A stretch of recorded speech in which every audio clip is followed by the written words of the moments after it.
ማሽን መግዛት ማለት ብረት መግዛት ማለት አይደለም፣ የስራ አጋር መምረጥ ማለት እንጂ። ብዙዎች በስም ብቻ ተጉዘው ኪሳራ ውስጥ ሲገቡ፣ ብልሆች የቴክኒክ ዝርዝሮችን አጥንተው ትርፋማ ይሆናሉ። ዛሬ በሀገራችን የግንባታ ሲነሳ ስሙ ቀድሞ የሚነሳው ዴቭሎን DX360 LC ለምን መግዛት እንዳለባችሁ 10 እውነተኛ ምክንያቶችን በዝርዝር ነግራችኋለሁ። አብራችሁን ቆዩ። አንደኛው ላርጅ ካፓሲቲ ኤር ክሊነር በሀገራችን ያለው ከፍተኛ አቧራ ለመቋቋም የተገጠመ ግዙፍ ባለ 2 ደረጃ የአየር ማጣሪያ ሲሆን የሞተርን ዕድሜ በከፍተኛ ሁኔታ ይጨምራል።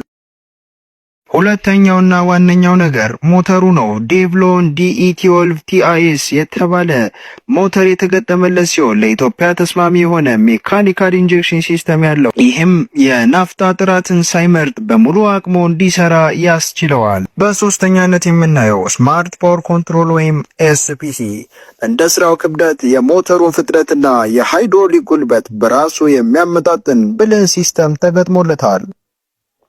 በአራተኛ ደረጃ ላይ የምንመለከተው ባለ 3 ደረጃ የናፍጣ ማጣሪያ ወይም ትሪፕል ፊውል ፊልትሬሽን የተገጠመለት ሲሆን ሞተሩ በቆሻሻ ናፍጣ እንዳይጎዳና ኢንጀክተሮች ለረጅም ጊዜ እንዲያገለግሉ የሚያደርግ ጥሩ ጥበቃ ነው።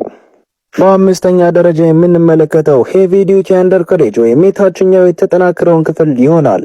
ትራክ ሰንሰለቶቹ፣ ሮለሮቹና ሃይድሮለሮች ለዳገታማ ቦታ ተብለው በልዩ ጥንካሬ ባለው ብረት የተሰሩ ናቸው።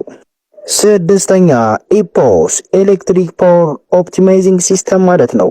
በሞተሩና በሃይድሮሊክ ፓምፑ መካከል ያለውን ግንኙነት በማጣጣም የነዳጅ ፍጆታን ለመቀነስ የሚረዳ ኮምፒውተራይዝድ ልዩ ሲስተም ተገጥሞለታል።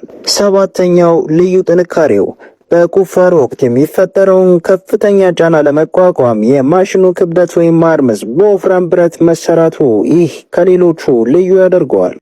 ስምንተኛ ከፍተኛ የራዲያተር ማቀዝቀዣ።